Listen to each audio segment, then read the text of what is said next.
Before we begin tonight's 2019 Utility Rate Adjustment Public Hearing, I do want to thank everyone for their work and preparation for today.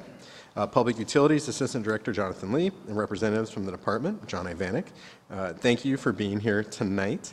I would also like to thank Steve Gladman, who chairs the city's Sewer and Water Advisory Board, for informing us of the 2019 utility rate adjustments momentarily and all the work the board does to thoroughness and thoughtfulness in their considerations. I'd also like to thank members of the public for taking the time to come down to City Hall and those tuning in from home to learn more about this process and potential recommendation. I do wish to remind those members of the public who wish to fill out a speaker slip to please do so before the public testimony portion of the hearing, which will occur after the speakers. The purpose of this hearing is to review and comment on the proposed 2019 water and sewer rates for the City of Columbus. We'll also discuss the department's payment assistance programs for low-income residents and seniors using the City of Columbus utilities. This hearing is available live stream on CTV's website and broadcasted on Spectrum Channel 1024, WOW Channel 3, and AT&T Uverse Channel 99. The video will also be posted on the City of Columbus YouTube channel following the hearing. I'll now turn it over to you, Mr. Lee, if you're ready to introduce and present. Thank you, Chairman Stinciano. At this point, I will turn over the presentation to Chairman Gladman of our Sewer Water Advisory Board for a few comments. Thank you, John. President Pro Tem Stinciano, I'd like to read, for the record, with your permission, a letter that was transmitted to President Hardin, yourself, other members of council, and the mayor's office that summarizes the recommendations made by the Advisory Council.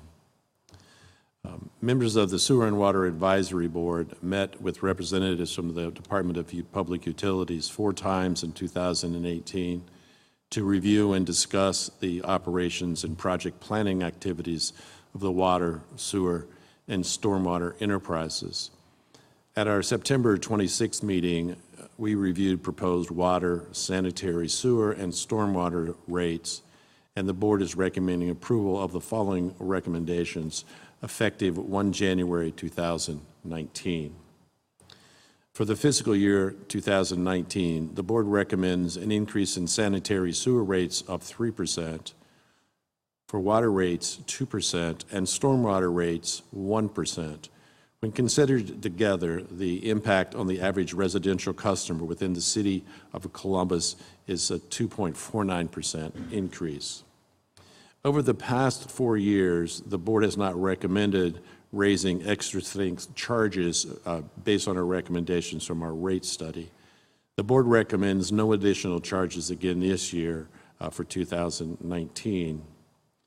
The board recommends continuing the surcharge within the sanitary sewer rates, known as the Clean River Fee, to support payment of expenses related to construction of projects mandated by the consent orders entered into to eliminate combined sewer and sanitary sewer overflows. This charge is based on measured impervious surface areas. The equivalent residential rate, which is referred to as ERU, equals 2,000 square feet of impervious surface area, and each residential customer, both within the city and outside the city, is billed 1 ERU per month. Commercial and industrial customers are charged based on the actual measured impervious surface area. The board also recommends continuing the low-income discount for water and sanitary sewer commodity charges at 20%. Low-income customers are defined as being at 150% or lower of the federal poverty level or qualifying for state low-income programs. The Department of Public Utilities is continuing its outreach efforts to identify customers that have not taken advantage of the low-income program. Lastly, the board recommends no increase for water and sewer capacity charges for 2019.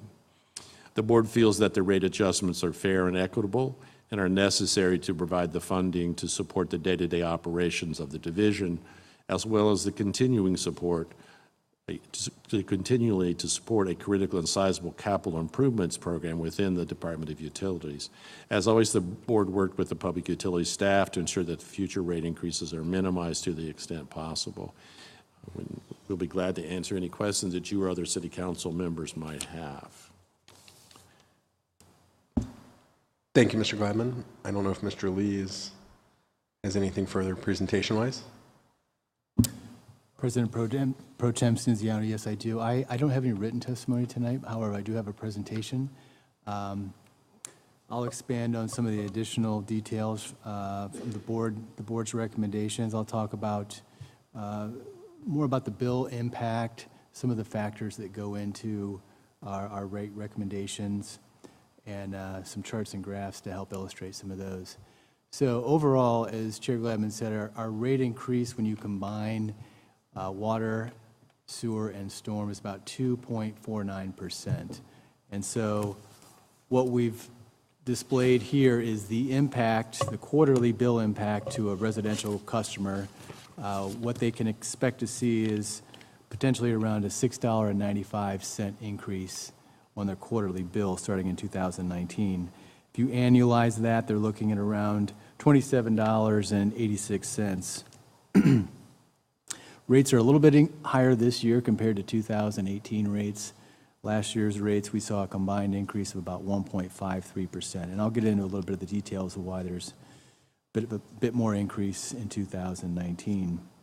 Overall, these rates, they'll support an operating budget, combined operating budget among all our divisions, about $629 million, and will help us fund a capital program of over $2.8 billion.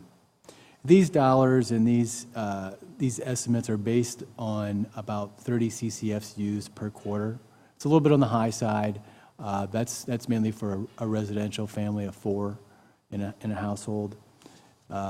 Consumption ranges anywhere from 15 to 30 CCFs usually per quarter. On the next slide, as noted by the chairman, the board recommended our rate increases for 2019 on September 26, 2018. They met about 4 to 5 times, reviewed the capital program, got a good background on what we plan to do in the next year and in future years. As indicated, we'll have no increase in capacity fees. Those are charges in order to tap into our system, and then also no increases in extra strength charges, which are based on concentrated waste solids and byproducts. I will note that our rate structure is not changing. What we're doing is just across the board increases. So when you look at our rate structure, we have a service charge and we have commodity charges or consumption charges. So we will apply those increases across the board to those current rates. They will be effective January 1st, 2019. And just to give you an indication of what the amount of revenue we will generate on top of our base sales, water will be about $3.1 million. This is annual revenue, $3.1 million, $5.6 million in sewer, and about $352,000 for storm. A little bit more on the bill impact. Just kind of giving you an idea of what inside city versus outside versus low income residential customers may experience. I'll note the outside city residents in like suburban communities and in the county, they're going to experience a little bit more just because of there's some rate differential for outside customers. They're looking at about a $7.72 quarterly increase, or about $31 roughly annually, for an aggregate increase of about 2.51%. Those eligible for the low-income program would see a reduction in their bill. They compare about to residential. Their bill would drop to about increase to about $5.82 per quarter, or $23.28 annually. Next slide, some of the factors that we look at whenever we review and prepare for our rate increases annually are, number one, is it affordable? How is it affordable for residents, for commercial customers? what is the overall bill impact? We also have to monitor water consumption levels. I'll get into a little bit about where we are with water consumption. Water consumption obviously drives our revenue, and sewer revenue is based off water consumption. I'll also comment on our account growth, what we've experienced over the past few years. We also look at our infrastructure. We have a lot of infrastructure here in the city, and major water plants, 3 water plants, 2 sewer plants, and a lot of required upgrades for those, as well as all the lines we have underground. But we're also looking at new infrastructure that we have to provide to serve the growing community and surrounding suburbs. Regulatory requirements, those have continued to be a rate increase factor. We have been under the Ohio EPA consent order requirements since around 2005 under the provisions of the Clean Water Act to eliminate combined sewers in the city and eliminate discharge into the rivers. Also, again, we have to balance what our operations and maintenance costs are. There's various personnel cost increases, some things that are out of our control as far as electricity and chemicals. Those are costs of treating water and sewer processes. Also, there's always supplies and materials that we have to purchase. And finally, one of the other factors is financial targets. There's various revenue requirements that we strive to meet every year, and we project out 10 years when we're analyzing the rate increases each year. Also, as debt service coverage ratios, as we bond the majority of our capital program, there are certain requirements that impact our credit rating that we have to be aware of. And so different levels of rate increases, 0% rate increases, or higher levels of rate increases will impact those coverage ratios. And we also strive to maintain certain adequate reserves in the event there's a potential downturn in the economy. We have the ability to service our debt. Next slide here shows a little bit about the account growth here in the city. And this is, what I have here is water and sewer accounts. And I have estimated through 2018 as of October 2018. So even through October, you can see where we continue to grow with account growth here, both in the city and in the suburbs. And I also show their water consumption history. So if you overlap those two, you can kind of see that just because there's a growth in accounts does not always translate into growth in consumption. So as we grow more accounts, we're not always getting more revenue. So water consumption has probably declined overall in the past 10 to 15 years, about 4%, and largely that's been due to efficiency measures that businesses and residents have installed in their homes and businesses.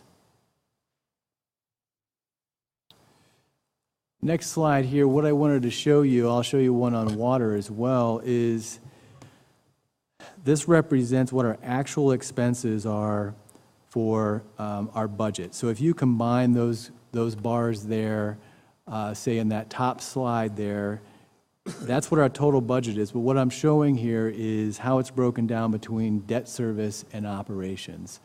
As you can see here on the sewer side, our operation costs, or what we call our operations and maintenance budgets, have not, that's what supports personnel, supplies, things of that nature. It has not grown at the pace that our debt service has.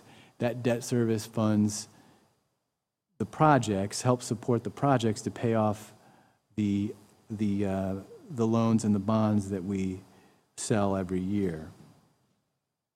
I've also, the bottom slide there is kind of a projection to show what it's going to look like in the future on the sewer side. As you can see there, operating expenses, again, are not anticipated to exceed much more than 1% to 2% annually, growing at levels with inflation, but yet debt service costs continue to grow largely due to our consent order requirements and the timeline that we've committed to meet those requirements. Likewise, on the water side, very similar, but not as pronounced as the sewer side. On the sewer side, you recall, as I go back, the debt service outpaces the operating costs, where on the water side, on this slide, they're not, the operations and maintenance expenses are a little bit more than the debt service costs. Debt service costs will continue to rise on the bottom slide there between 19 and 29, 2019 to 2029. That helps cover some of the recent capacity increases that we have undertaken at all three of our water plants. So in total, that total cost was around $340 million, and so those are nearing completion, but we have to end up paying for those in the long run. And so rate increases that city councils approved over the years have helped provide the revenue to cover that debt service. A little snapshot of where we were and where we have been, since 2003. Back in 2003, up to 2006 and 2007, you can see an increase there. That was the time we entered into the consent orders and had to quickly ramp up in order to fund the additional costs. As you can see, the increase largely in the red bars there for sewer. But as we've been under the consent order for a few years, we've toned down the rates and looked more at level rate increases, somewhat around inflation year over year since 2013. On the next slide, I wanted to show you where City of Columbus compares to other communities. And you can see there at the top of the slide that when you combine our water and sewer bills, we are the lowest in comparison to Cincinnati and Cleveland here in the state of Ohio, but also some surrounding cities and nearby states. And so we are not alone in, Columbus is not the only community that's increasing water and sewer rates. Many communities have been, will continue to increase these rates and have been doing so at a much higher rate. Fortunately, we are a little bit ahead of some of these other communities in our consent order. So we're not only a little bit ahead in completion of that, but we're also keep our rates a little bit lower. As Chairman Glavin mentioned, we're going to continue our low-income and senior discount programs, and a little bit of detail on that.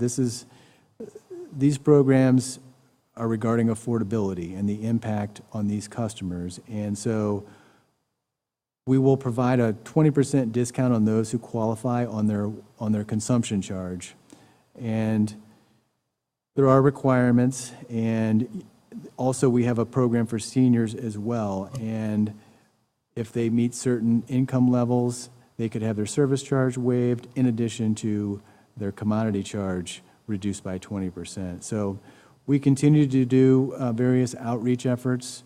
As you can see there, we provide a lot of information in our bill inserts, various recreation centers, multiple municipal buildings around the city. People can go in and get the information and get the application to apply for the program. To give you a little idea, this is my last slide, to give you a little idea on where things have been on the low income. It's been pretty steady. We've actually seen a bit of a drop in recent years. That could be, it's speculation, it could be the growing economy and the local job market could attribute to that. We have seen a bit of an increase on the senior side that potentially could be due to a growing aging population. So with that, Councilmember Cinziano, I'll conclude my presentation. I'd be happy to answer any questions you have. I do have a couple questions, but want to thank you both for your very thorough and thoughtful presentations. And if you could go back a couple slides when you showed the history of the rate increases. Sure. I know we've had a lot of discussions in terms of the kind of annual slow growth rate increases compared to Mr. Dorian when he was city auditor showed me days or years where we had zero, and then it would impact the spike. Can you share a little bit why the philosophy and the change, just for the public and the audience or watching at home, can kind of have an understanding of why that growth, not just when we saw the spikes because of consent decrees, but just the last 20, 30 years within the city as well? Sure. You know, as I mentioned, our strategy is to keep rates at an affordable level. And our projections are going forward that we will have annual increases, but yet we do not anticipate them being much more in aggregate of 5%. So, you know, could we have a larger increases, you know, 3 to 5 years? You know, if we said let's have a 0% increase this year, the next 2, 3 years, 0%, we would have to make that increase up,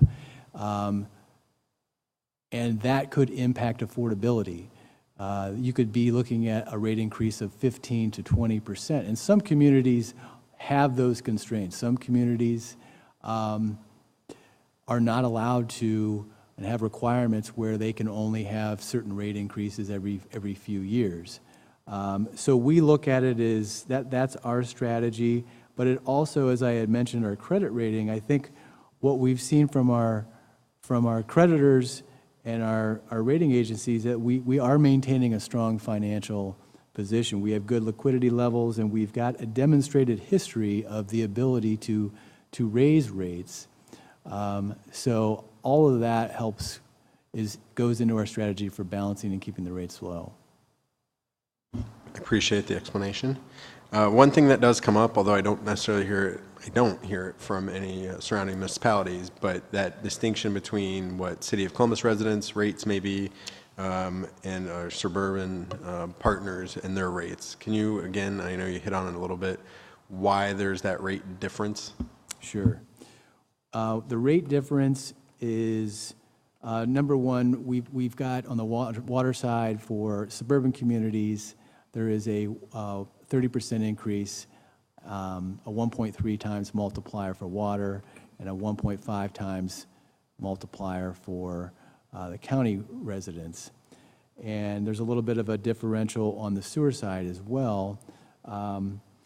However, you know, all of these are based on cost of service. We do an annual cost of service study, which looks at where we are. Are we in the range of our rates?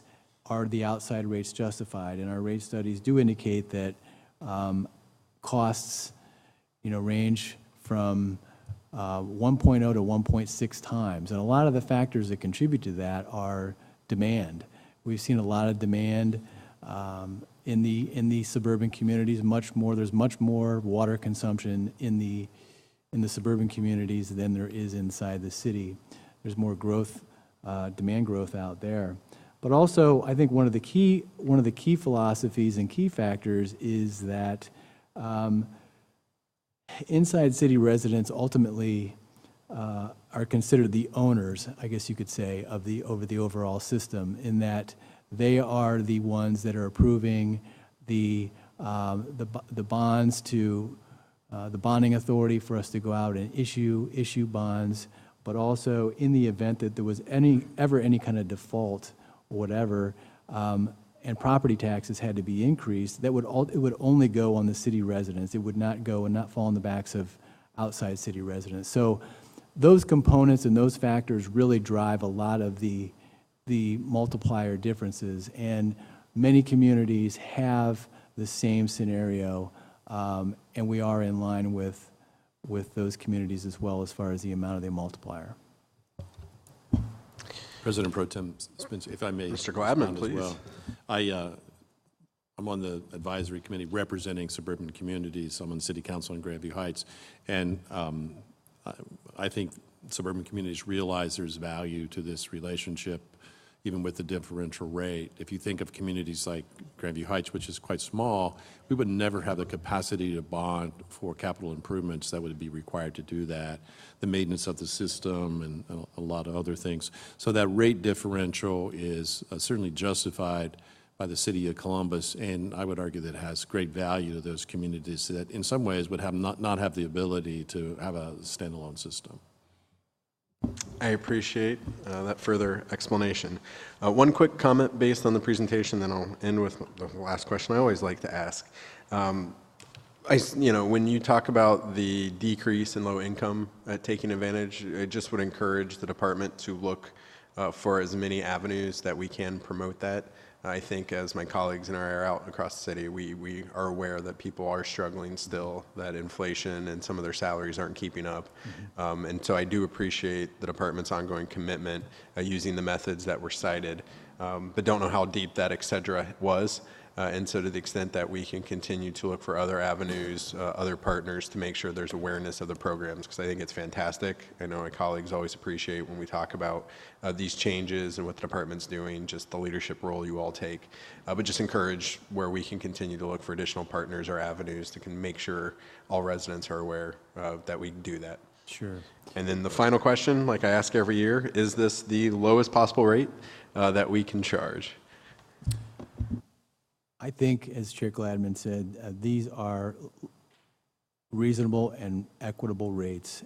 And as mentioned before, going to zero would not be or even lower than what we have right now, based on our financial metrics and our review of, our long-term position, both operating and capital.